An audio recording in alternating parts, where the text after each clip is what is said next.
நம் இரட்சகரும் ஆண்டவருமாய் இயேசு கிறிஸ்துவின் இனிமையான நாமத்திலே அன்பு சகோதர சகோதரர்களுக்கு எழுந்துகட்டும் ஒளித்தின் சார்பாக என்னுடைய வாழ்த்துக்களை தெரிவித்துக் கொள்கிறேன். உங்களுக்கு சமாதானம் உண்டாவதாக என்று பரிபூர்ண ஜீவன் என்கிற தலைப்பிலே கர்த்தருடைய வார்த்தையை நாம் தியானிக்கப் போகிறோம். ஆதாரமாக 2 வசனங்களை வாசிக்கிறேன். பரிசுத்த யோவான் எழுதின சுவிசேஷம் 10ஆம் அதிகாரம் 9-10 வசனங்கள். நானே வாசல், என் வழியாய் ஒருவன் உட்பிரவேசித்தால் அவன் ரட்சிக்கப்படுவான். அவன் உள்ளும் புறமும் சென்று மேய்ச்சலை கண்டடைவான். திருடன் திருடவும் கொல்லவும் அழிக்கவுமே வருகிறானே அன்றி வேறொன்றுக்கும் வரான். நானோ அவைகளுக்கு ஜீவன் உண்டாயிருக்கவும் அது பரிபூரணப்படவும் வந்தேன். ஜீவன் உண்டாயிருக்கவும் அந்த ஜீவன் பரிபூரணப்படவும் நான் வந்தேன் என்று இயேசு கிறிஸ்து இந்த இடத்திலே சொல்லுகிறார். பரிபூரணம் என்கிற பரிபூர்ண ஜீவன் என்கிற கிரேக்க வார்த்தைக்கு என்ன பொருள் கொடுக்கப்பட்டு இருக்கிறது என்றால், பெரிசன் என்கிற வார்த்தை கொடுக்கப்பட்டு இருக்கிறது. பெரிசன் என்றால் அந்த வார்த்தைக்கு என்ன பொருள்? அதாவது மிக மிக மேலான, அளவிட முடியாத, மிக உயர்ந்த என்று பொருள். மிக மிக மேலான, அளவிட முடியாத, உயர்ந்த என்று பொருள் பரிபூரணம் என்கிற வார்த்தைக்கு கிரேக்க மொழியிலே. தமிழிலே அந்த பரிபூரணம் என்று சொல்லும்போது முழுமை அடைதல், முற்றுப்பெறுதல், எந்த குறையும் இல்லாமல் கடைசி எல்கையை அடைந்து முடித்தல் என்கிற வார்த்தை என்கிற பொருள் வருகிறது. ஆனால் அந்த ஒரிஜினல் மொழியிலே, கிரேக்க மொழியிலே இன்னும் சற்று ஆழமாக இதனுடைய பொருள் நாம் அறிந்து கொள்ள முடிகிறது. அதாவது ஆங்கிலத்தில் சொல்லுமானால் exceedingly, beyond measure, very highly என்ற பொருள். ஆகவே தமிழ் உடைய வார்த்தையின் பொருளுக்கும் ஒரிஜினல் மொழியாகிய கிரேக்க மொழியுடைய பொருளுக்கும் சற்று வித்தியாசம் இருக்கிறது. ஆகவே பரிபூர்ண ஜீவன் என்பது பொதுவாக நாம் சொல்லுவோம் என்றால், ஒரு மனிதன் இந்த பூலோகத்திலே பிறந்து வளர்ந்து வாழ்ந்து முடிக்கிற அந்த வாழ்க்கை. இந்த வாழ்க்கையை நாம் 2 விதமாக பிரிக்கலாம். ஒன்று உலக வாழ்க்கை, இன்னொன்று ஆவிக்குரிய வாழ்க்கை. உலக வாழ்க்கையிலே பரிபூர்ணம், பூரணத்துவம் என்பதற்கு என்ன பொருளை ஜனங்கள் எடுத்துக் கொள்கிறாள் என்றால், பிறந்து வளர்ந்து வாழ்ந்து நீடிய ஆயுளை பெற்றுக்கொண்டு மரித்தல், அதேபோல கல்வி, சமுதாய சமூக காரியங்களிலே எல்லாவற்றையும் பெற்று அனுபவித்து வாழ்ந்து முடித்தல். கல்வி, பணம், பொருள், உயர்ந்த பதவி, பெயர், புகழ் எல்லாவற்றையும் ஒரு மனிதன் எந்த அளவுக்கு அடைய வேண்டுமோ அந்த அளவுக்கு அடைந்து கொள்ளுதல். இன்னும் மக்கள் எதிர்பார்க்கிற உலக வாழ்க்கையிலே ஒவ்வொருவரும் எந்த நிலையை அடைய வேண்டும் என்று எண்ணிக்கொண்டு இருக்கிறார்களோ, என்று அவர்கள் ஒரு லட்சியத்தோடு முன்னேறி கொண்டு இருக்கிறார்களோ, அந்த எல்கை அடைந்து முடித்து விட்டால் அது பூரணத்துவம் அல்லது பரிபூரணம் அல்லது வாழ்க்கை முற்று பெற்றது, முழுமையடைந்தது என்று உலக வாழ்க்கை குறித்து ஜனங்கள் தீர்மானிக்கிறார்கள். ஆனால் ஆவிக்குரிய வாழ்க்கை குறித்து பரிபூர்ண ஜீவன் என்கிற வார்த்தைக்கு வேதம் எவைகளெல்லாம் சொல்லி நம்மை கட்டாயப்படுத்துகிறது என்று பார்த்தால், முதலாவதாக ஆவிக்குரிய வாழ்க்கையிலே பரிபூரணத்தை பெற்றுக்கொள்வதற்கு முதல் ஸ்டெப் என்னவென்று பார்த்தால், மறுபடியும் பிறக்கிற ஒரு அனுபவம். மனிதர்கள் தாங்கள் பாவிகள் என்பதை உணர்ந்து, வாழ்க்கையிலே ஒரு மாற்றம் அவசியம் என்பதை உணர்ந்து, வாழ்க்கையை இயேசு கிறிஸ்துவுக்கு ஒப்பு கொடுத்து தங்களுடைய பாவங்களை அறிக்கை செய்து விட்டுவிட்டு மனம் திரும்புகிற ஒரு நிலைதான் முதலாவது ஒரு படி, ஃபர்ஸ்ட் ஸ்டெப், மறுபடியும் பிறக்கிற ஒரு அனுபவம்.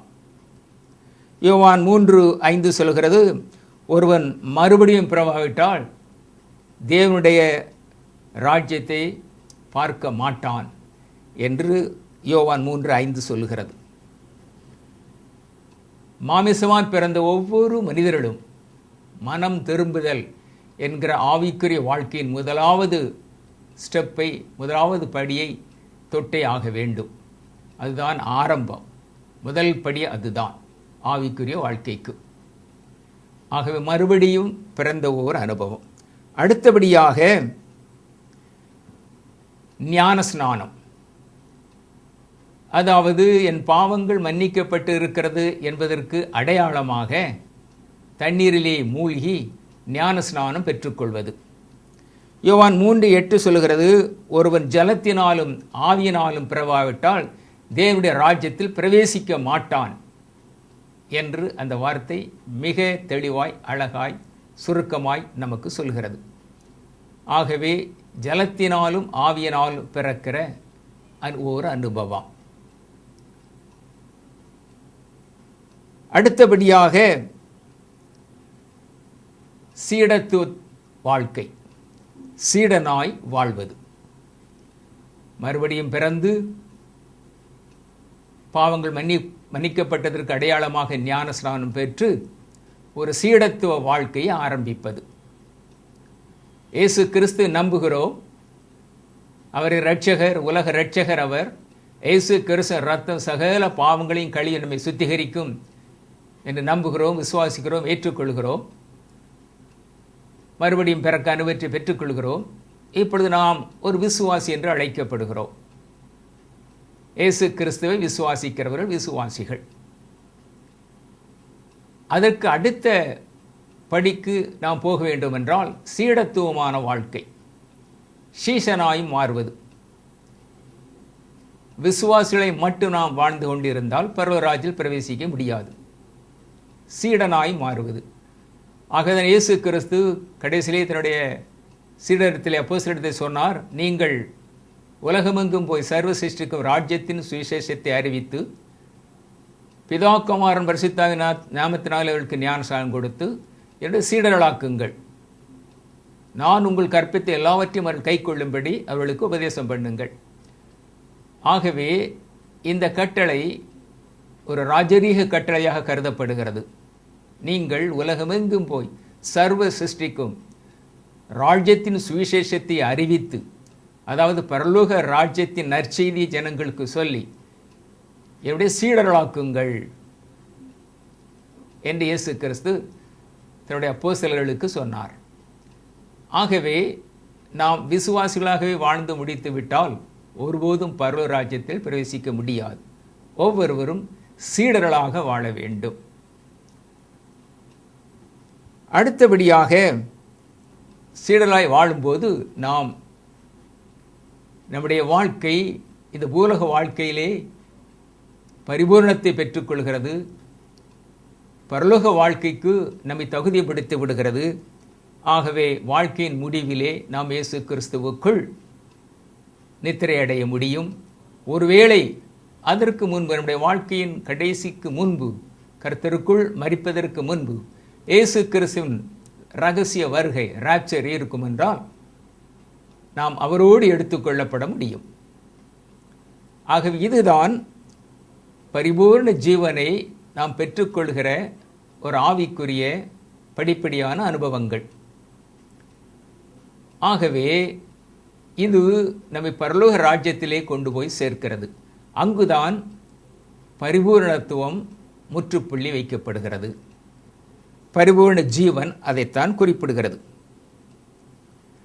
உலக மக்கள் பரிபூர்ணத்தை எப்படி புரிந்து கொள்கிறார் என்றால், அவர்கள் உலக வாழ்க்கையில் எல்லாவற்றையும் எதிர்பார்க்கிற எல்லாவற்றையும், மக்கள் தேடுகிற, விரும்புகிற, வாஞ்சிக்கிற எல்லாவற்றையும் பெற்றுவிட்டு கடைசி காலம் வரை, அதாவது வயது முதிர்ச்சியான வயதிலே மரித்து போவதே அது ஒரு பரிபூர்ணத்துவம் என்று எண்ணிக்கொள்கிறார்கள். இன்னும் பார்த்தோம் என்றால், இந்த பரிபூர்ணத்தின் உள்ளான பொருள் என்ன என்பது நித்திய ஜீவன், எட்டர்னல் லைஃப். ஒரு மனிதன் பூலோக வாழ்க்கையிலே இயேசு கிறிஸ்துவை இரட்சகராய் அறிந்து ஏற்றுக்கொண்டு மனம் திரும்பி ஞானஸ்நானம் பெற்று பரிசுத்தாவின் அபிஷேகத்தை பெற்று வாழும்போது அவன் வாழ்க்கையின் முடிவிலே நித்திய ஜீவனை சுதந்திரித்துக் கொள்கிறான்.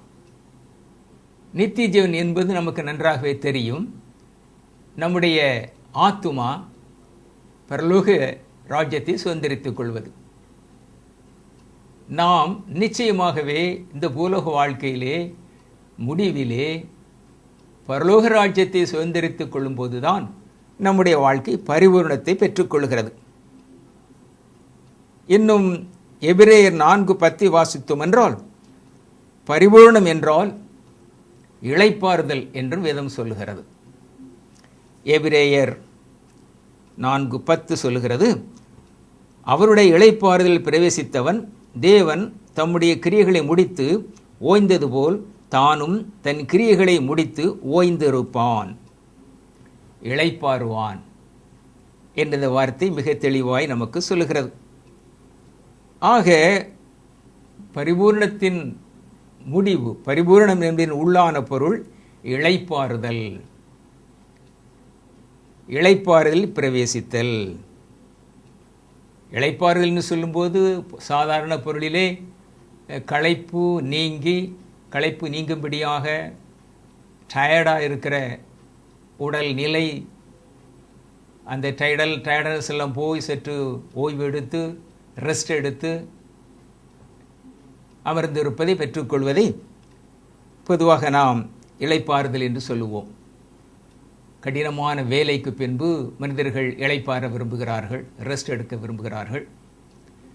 இன்னும் விளையாட்டு வீரர்கள், மிக வேகமாக ஓடுபவர்கள், விளையாடுபவர்கள் சீக்கிரமாக உடம்பு டயர்டாகி போய்விடுகிறது. ஆகவே சற்று நேரம் அமர்ந்து இளைப்பாறிக் கொள்கிறார்கள். இது உலக வாழ்க்கையிலே மனிதர்கள் சாதாரணமாக எடுத்துக்கொள்கிற ஒரு இளைப்பாறுதல். ஆனால் ஆவிக்குரிய வாழ்க்கையிலே இளைப்பாறுதல் என்றால் பரலோக ராஜ்யத்தில் பிரவேசிக்கிற ஒரு நிலையை அடைவது. இளைப்பாறுதல் பிரவேசிப்பார்கள். மனிதர்கள் பொதுவாக சொல்வார்கள், மரித்து போகும்போது அது ஒரு இளைப்பாறுதல் என்று சொல்வார்கள். கல்லறையிலே எழுதுவார்கள், சோன்சோ எத்தனாம் தேதி கர்த்தனுடைய இளைப்பாறுதலுக்குள் பிரவேசித்தார் என்று எழுதுவார்கள். அவர்கள் மரணம் என்பது ஒரு இளைப்பாறுதல் அல்ல. இளைப்பாறுதல் பெற்றுக்கொள்ளாமலே அநேகர் மரித்து போய்விடுகிறார்கள். ஆகவே மரணத்தை இளைப்பாறுதல் என்று நாம் ஒருபோதும் எண்ணக்கூடாது. இளைப்பாறுதல் என்பது உண்மையான பொருள் இந்த பூலக வாழ்க்கை நாம் வாழ்ந்து கொண்டு இருக்கும் போதே அதை பெற்றுக்கொள்வது. அதாவது நித்திய ஜீவனை அடைவேன் என்கிற நம்பிக்கையை நாம் எப்பொழுது பெற்றுக்கொள்கிறோமோ அப்பொழுது நாம் இளைப்பாறுதல் பிரவேசித்து விட்டோம் என்று பொருள். மரித்தவர்கள் இளைப்பாறுதல் பிரவேசிப்பது இளைப்பாறுதல் அல்ல.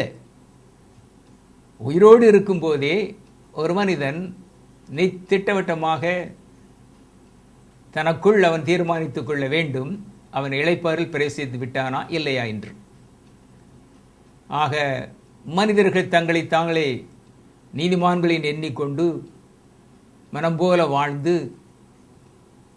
பலவிதமான கஷ்டங்களிலும் துன்பத்திலும் பிரச்சனையிலும் சிக்கி தவித்து வாழ்க்கையில் தோல்வடைந்து அநேக மக்கள் தற்கொலை செய்து கொள்ளுகிறார்கள். மனபாரம் தாங்க முடியாமல் தற்கொலை செய்து கொள்கிறார்கள். ஒருவேளை அப்படிப்பட்டவர்கள் மரிக்கும்போது கூட இளைப்பாறுதல் பிரவேசிவித்திட்டார்கள் என்றுதான் நம்முடைய கல்லறையில் எழுதப்படுகிறது. அது மெய்யான உண்மையான இளைப்பாறுதல் அல்ல. இந்த பூலோக வாழ்க்கையிலே இயேசு கிறிஸ்து இரட்சகராய் அறிந்து மனம் திரும்பி ஞானஸ்நானம் பெற்று பரிசுத்த ஆவியானவரால் முத்திரையிடப்பட்டு பரிசுத்த ஆவியானவரால் நிரப்பப்பட்டு ஒரு கர்த்தருக்குள் ஒரு விசுவாச வாழ்க்கை வாழ்ந்து கொண்டிருப்பதே இளைப்பாறுதல் தான். ஆகவே இளைப்பாறுதல் என்பது சரீரத்தின் இளைப்பாறுதல் அல்ல, அது ஒரு ஆவிக்குரிய நிலையை காண்பிக்கிறது.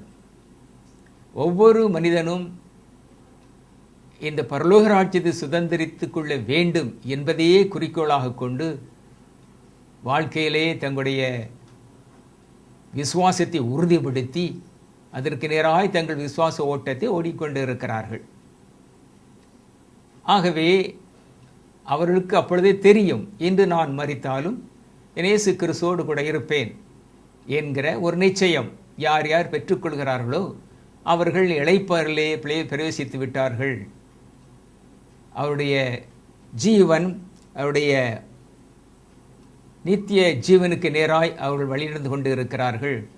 பரிபூர்ண ஜீவனை அவர்கள் சுதந்திரித்துக் கொண்டார்கள் என்பதை அவர்கள் எப்பொழுது உணர்கிறார்களோ அப்பொழுதே அவர்கள் இளைப்பாறில் பிரவேசித்து விட்டார்கள் என்று பொருளாகிறது. இந்த உலக ஆசீர்வாதம் ஒருபோதும் இளைப்பாறுதலை நமக்கு தராது. அதை இளைப்பாறு என்று ஒருபோதும் சொல்ல முடியாது. பாருங்கள், உலகத்தில் நாம் பார்க்கிறோம், பெரிய பெரிய சாதனையாளர்கள் உண்டு, மிகப்பெரிய செல்வந்தர்கள், கற்பனை கூட பண்ண முடியாத அளவுக்கு ஏராளமான சொத்து சுகங்கள் செல்வத்தை சேர்த்து வாழ்ந்து கொண்டு இருக்கிற கோடீஸ்வரர்கள் உண்டு. அவர்கள் கூட பரிபூர்ண ஜீவனை பெற்றுக்கொண்டார்களா என்பது, பரிபூர்ணம் அடைந்து விட்டார்களா, இளைப்பாறுதல் பிரவேசித்து விட்டார்களா என்பது ஒரு பிரச்சனையான, ஒரு பதில் காண முடியாத ஒரு கேள்விதான். ஏனென்றால் பாருங்கள், டாக்டர் செரியன் என்ற ஒரு அருமையான டாக்டர் இருந்தார்கள். அவர்கள் சிஎம்சி வெள்ளூரிலே படித்து அங்கேயே டாக்டராக பணியாற்றினார்கள். இந்தியாவிலே முதலாக ஓப்பன் ஹார்ட் சர்ஜரி செய்தவர் இந்த டாக்டர் செரியன். முதலாக சிஎம்சி வெள்ளூரிலே தான் ஓப்பன் ஹார்ட் சர்ஜரி நடந்தது. அதை செய்தவர் டாக்டர் செரியன். அவர் திருமணம் செய்து கொள்ளவில்லை. வயதான பிறகு அவர் சென்னையிலே தன்னுடைய சகோதரியுடைய வீட்டிலே வாழ்ந்து வந்தார். அவர் தனது வயது முதிர்ந்தால் தனது 86வது வயதிலே தன்னுடைய தங்கை வீட்டிலே ஃப்ளாட்டிலே 7வது மாடி என்று நினைக்கிற அதிலிருந்து கீழே விழுந்து தற்கொலை செய்து கொண்டார். அதற்கு முந்தைய நாள் கூட அவர் ஒரு ஓப்பன் ஹார்ட் சர்ஜரி செய்து முடித்திருக்கிறார். ஆனால் 86வது வயதிலே 1996 என்று எண்ணுகிறேன், கீழே குதித்து தற்கொலை செய்து கொண்டார். உலக புகழ் பெற்ற ஒரு டாக்டர்.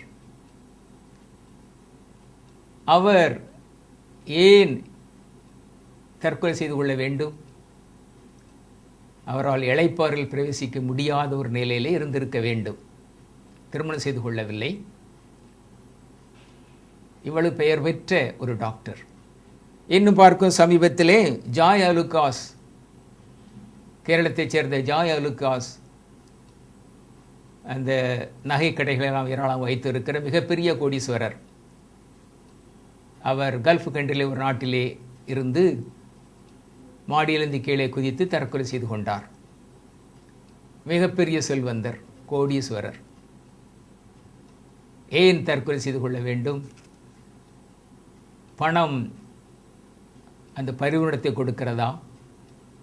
செல்வம் பரிபூரணத்தை கொடுக்கிறதா? பெயர் புகழ், மனிதர்கள் பெற்றுக்கொள்கிற பெயர் புகழ், இவைகள் மனிதனுக்கு பரிபூரணத்தை கொடுக்கிறதா? இளைப்பாறுதலை கொடுக்கிறதா? இல்லவே இல்லை. அவர்களால் இளைப்பாறில் பிரவேசிக்க முடியாமலேயே போய்விடுகிறது. சங்கீதம் 16:11 சொல்கிறது, உம்முடைய சமூகத்தில் பரிபூர்ண ஆனந்தமும் உம்முடைய வலது பார்சத்தில் நித்திய பேரின்பமும் உண்டு. எங்கே நமக்கு பரிபூர்ணம் கிடைக்கிறது, பரிபூர்ண ஆனந்தம் கிடைக்கிறது என்றால், உம்முடைய சமூகத்தில் பரிபூர்ண ஆனந்தமும் உம்முடைய வலது பார்சத்தில் நித்திய பேரின்பமும் உண்டு என்று சங்கீதம் 16:11 சொல்லுகிறது. ஆக இயேசு கிறிஸ்துவின் சமூகத்திலே, அவருடைய பிரசன்னத்திலே நாம் நிற்கும்போது தான் நம் பரிபூரணத்தை பெற்றுக்கொள்ள முடிகிறது, இளைப்பாறுதலை பெற்றுக்கொள்ள முடிகிறது. 2 பேதுரு 1:11 சொல்கிறது, நம்முடைய கர்த்தரும் இரட்சகருமாகிய இயேசு கிறிஸ்துவினுடைய நித்திய ராஜ்யத்திற்கு உட்படும் பிரவேசம் உங்களுக்கு பரிபூரணமாய் அளிக்கப்படும் என்றும் இந்த வார்த்தை சொல்கிறது. நம்முடைய கர்த்தரும் இரட்சகருமாகிய இயேசு கிறிஸ்துவினுடைய நித்திய ராஜ்யத்துக்குட்படும் பிரவேசம் உங்களுக்கு பரிபூரணமாய் அளிக்கப்படும் என்று இந்த வார்த்தை சொல்லுகிறது. என் அன்பு தேவ ஜனமே, ஒருவேளை நமக்கு ஏராளமான பணம், செல்வம், பெயர், புகழ் ஒன்றும் இல்லாமல் இருக்கலாம். உலக மக்கள் எதிர்பார்க்கிற ஒரு பரிபூரணம் நம்மிடத்தில் இல்லாமல் இருக்கலாம். ஆனால் வேதம் சொல்லுகிற பரிபூரணம், பூரணத்துவம் நமக்கு இருக்கிறது என்றால் நாம் இளைப்பாறுதலோடு இருக்கிறோம் என்று பொருள். நிச்சயமாக இந்த உலக வாழ்க்கை முடிவிலே நான் இயேசு கிறிஸ்துவோடு இருப்பேன் என்கிற நிச்சயம் ஒரு மனிதன் பெற்றுக்கொள்ளும் போது அவன் இளைப்பாறுதலில் பிரவேசித்து விட்டான் என்று பொருள். இளைப்பாறுதலுக்குள் இருக்கிறான் என்று பொருள். பரிபூர்ண ஜீவனை பெற்றுக்கொள்ள ஆயத்தமாகிவிட்டான் என்று பொருள். எதை குறித்தும் அவனுக்கு கவலை இல்லை. பாருங்கள், நம்முடைய வாழ்க்கை எப்படி இருக்கிறது யோசித்து பார்ப்போம். பரிபூரணத்தை நோக்கி போய்கொண்டு இருக்கிறதா?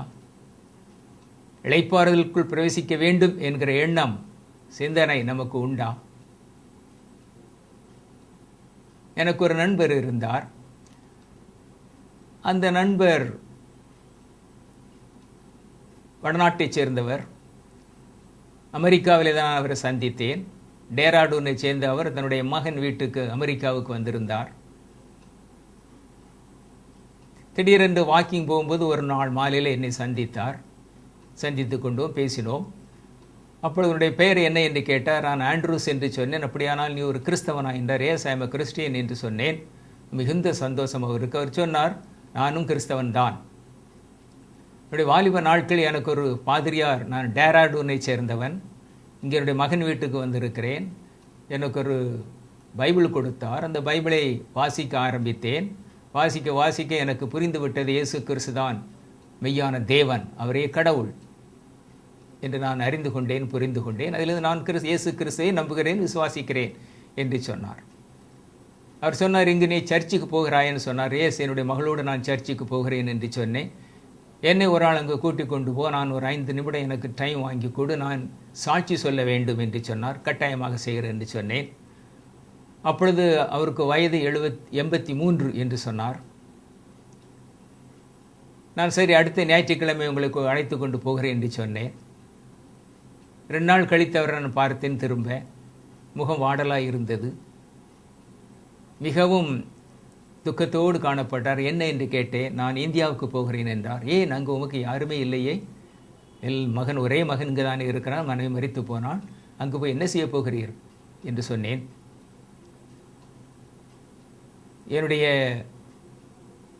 எனக்கு யாரும் தேவையில்லை, எனக்கு இயேசு கிறிஸ்து இருக்கிறார், அவர் இந்த பூலோகத்தில் என்னை வைத்திருக்கவரை நான் அங்கு வாழ்வேன். ஒரு நாளிலே the Lord will call me, I will go to him என்றார். பாருங்கள், அதுதான் பரிபூரணத்துவம், அதுதான் இளைப்பாறுதல். அதை நாம் பெற்றுக்கொண்டு இருக்கிறோமா? பெற்றுக்கொண்டு இருக்கிறோமா? ஜெபிப்போம். மகா இரக்கமுள்ள தேவாதி தேவனே, எங்களுடைய வாழ்க்கை இளைப்பாறுதலுக்குள் இருக்க வேண்டும் என்றும் பரிபூர்ண ஜீவனை நோக்கி நாங்கள் வாழ வேண்டும் என்றும் உடைய வார்த்தை எங்களுக்கு தெளிவாய் சொல்லுகிறது. இந்த உலக வாழ்க்கை முடிவுக்கு பின்னால் இயேசு கிறிஸ்துவோடு இருப்பேன் என்கிற நிச்சயத்தோடு வாழ நீ கிருபையாய் இறங்கி எங்களுக்கு உதவி செய்வீராக. நன்றியோடு நாங்கள் ஸ்தோத்தரிக்கிறோம் கர்த்தாவே. இந்த வார்த்தை கேட்கிற ஒவ்வொரு பிள்ளைகளும் மனம் திரும்பி அதற்கு அடையாளமாய் ஞானஸ்நானம் பெற்று பரிசுத்த ஆவியானால் நிரப்பப்பட்டு ஒரு விசுவாச வாழ்க்கை வாழ்ந்து கர்த்தருக்குள் இளைப்பாறுதலை பெற்றுக்கொள்ள ஒவ்வொரு பிள்ளைகளும் கிருபையாய் இறங்கி உதவி செய்வீராக. நன்றியோடு நாங்கள் ஸ்தோத்தரிக்கிறோம். எங்கள் இயேசு கிறிஸ்து நாமத்தில் ஜெபிக்கிறோம் எங்கள் நல்ல பிதாவே, ஆமேன். கர்த்தர் உங்களை ஆசீர்வதிப்பாராக. Thank you.